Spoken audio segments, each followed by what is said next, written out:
Claude for Excel is no longer just a chatbot with new features like skills, connectors, and plugins. You can do a lot more than just analyze data. It can build reusable workflows, pull information from your email, turn Excel files into PowerPoint slides automatically, and so much more.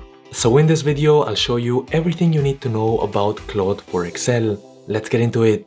First up, to install it, you'll notice I have it over here to the side, and it's not the case by default, so you need to go over to add-ins, and from here go under more add-ins and look for Claude in Excel. So on the top left, I can just type Claude, and it should be this very first one. Once installed, you should find it over to the side, so just click on it, and then it's going to ask you to sign in. I already have, and you're going to need a paid version of Claude to use this. Within it, the first thing to look at are all of the different models. So down on the bottom right here, you'll notice we have Opus 4.7. This is the most powerful model right now, but it does burn through your limits a lot faster than some of the lesser ones like Sonnet 4.6, which I typically use for more easy tasks. Then when it comes to very difficult things, I'm just going to switch to the Opus 4.7. Once you have the model selected, you can easily go ahead and ask it for anything, but one of the more powerful features is by pressing on this plus sign and going over to connectors. This basically allows you to connect with other tools like Gmail or Google Drive, which I have connected right now. If you head over to Browse Connections, you'll see in here there really are a huge number of connections, probably including your favorite software.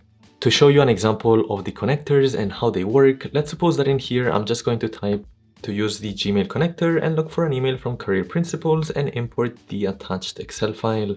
To give you some context, I've sent this email that's called Excel data, and you can see it just has a table of data, so we want to see if it's able to import that directly from email.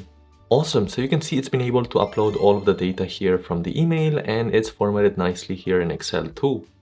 One frustration I often hear about AI tools is that it doesn't let you customize as much when it comes to things like the branding. So for instance, maybe you want the headers in a certain color or the numbers to be formatted in a certain currency. Let me show you how you can go about that here in Claude. All you need to do is click on these three dots up top and click on Settings. Here in Instructions is where we would add it.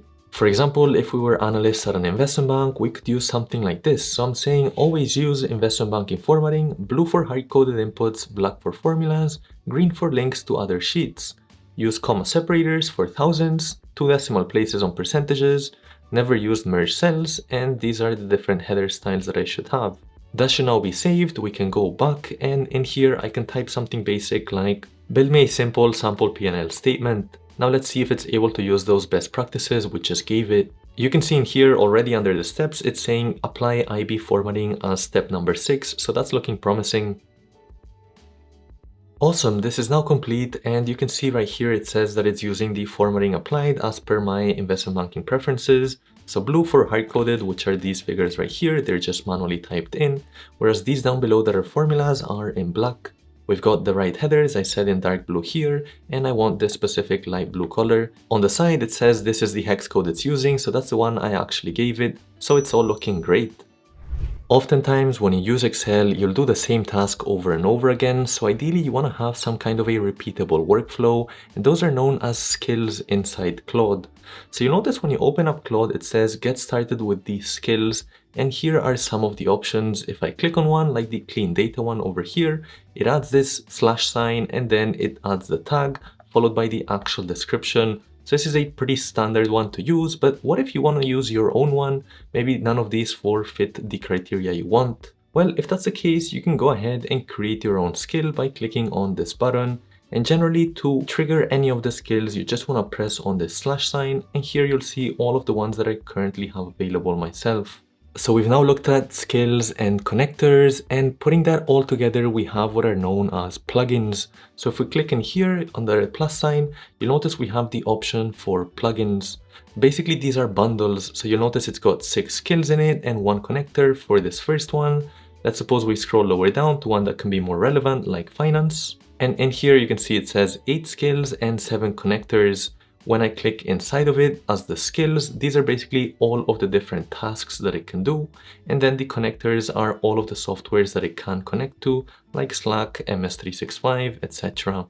Using a plugin is particularly helpful for a big team, so you only have to make the skill once and everyone can share it together so they get the same consistent result instead of everyone making different skills for themselves. Generally, to work on these different skills, it's much easier to go to the Claude desktop app, head over to Customize, and you'll notice that I have some already set up, like the finance ones right here.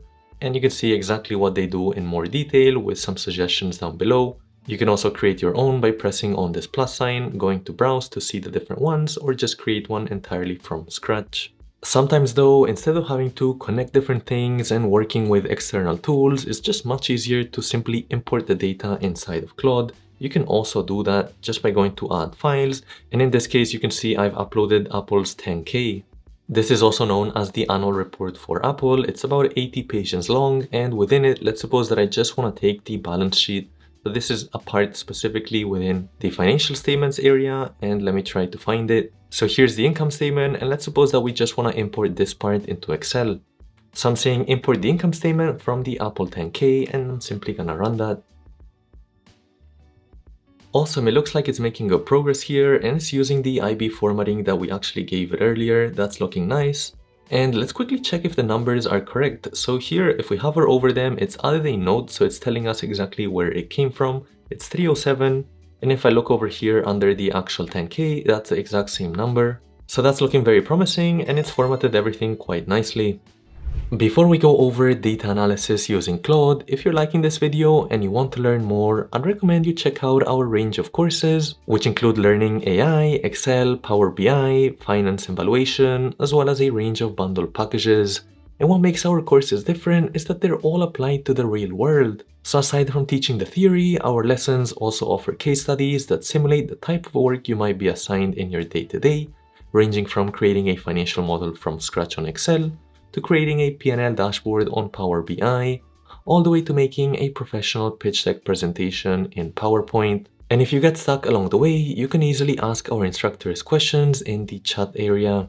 So if you're interested in checking this out, head over to the link in the description below. Alright, back to the video. Looking into actual data analysis here in Claude, you can see that we have some revenue figures for certain transactions, and with that we want to try to get some kind of a pivot table breakdown. So over to the side, we can ask to build a pivot table on a new tab summarizing revenue by region and quarter for North America. Kind of the tricky part here is that right now we don't have the data split into quarters, so it's gonna have to calculate that on its own. Here's the answer that it's come up with, and you'll notice this isn't actually a pivot table. Instead, it's just some data that it's added. It may be correct, but the key thing here is that I did ask to build a pivot table. And in my experience, this does happen fairly often when you ask it to create things. So not working strictly within Excel, but using things like pivot tables, data tables, etc. It sometimes doesn't work. Before we look at generating PowerPoint slides automatically from your Excel data, let's have a look at spotting errors in a financial model, which is a very common use case in finance. So you're noticing here that I have some sample data for a discounted cash flow, and right in here, this one's using a formula, so it's linking two different cells, whereas this next cell is just multiplying by 8%, this other one by 10%. Things like this would usually be spotted as errors or something that we would definitely need to look inside of. So let's see if Claude's able to spot something like this. There are some other errors that I've added in here and there. Let's see if it's able to spot them. So here I can say in the Unlevered Free Cash Flow tab, spot any errors or inconsistencies in the model, and this is a great use case for maybe getting a model from somebody else and making sure it's all correct before you send it to your client. You can see here it's checking other tabs because they feed into this tab, and based on that it's starting to spot a few different errors. Firstly, it says the net working capital here, so it's gonna be row 21 is not correct. As you'll notice right here, this one's using a minus sign, and then this cell over to the side is using a plus sign. So it's been able to spot something as simple as that. Then we've got the hard-coded values, that 8% and the 10% that I mentioned earlier, which we can see right here, 8% and the 10%. One lesser known part about Claude is that it connects with PowerPoint, Word, and Outlook will be coming out soon. Let me show you how that works. Over here we have this sheet for North America, and suppose that we want to convert this into a slide to send to management. So I can go over to Claude, let's create a new chat, and I'm saying using this data on North America, create an executive summary slide in PowerPoint to present to management. One thing that you need to keep in mind is that you need to have PowerPoint open in order for this to work. So you can see here on PowerPoint, it's now saying I'll grab the data file and build this out. So it's just using all of that Excel data. It's currently speaking to each other, and it's gonna make a slide based off of that. Awesome, here's the slide that it's come up with. It's for North America, and it generally looks pretty nice and professional. As you've seen, it is a bit annoying that it can't just open up a PowerPoint slide for you. Instead, you need to have that already open in order to work. One of the more major limitations inside of Excel for Claude is that it doesn't work with macros, so it can't create a macro completely from scratch. It can write the code though, but it's not gonna run it for you or actually create it. And finally, as with all AI tools, they are inconsistent, so even if you write the exact same prompt as I have, you might get completely different answers, which is one of the main frustrations with these tools. So if you want to see some dashboard design tips, you should watch this video over here, or you can check out our Excel for Business and Finance course over here. Hit that like and that subscribe, and I'll catch you in the next one.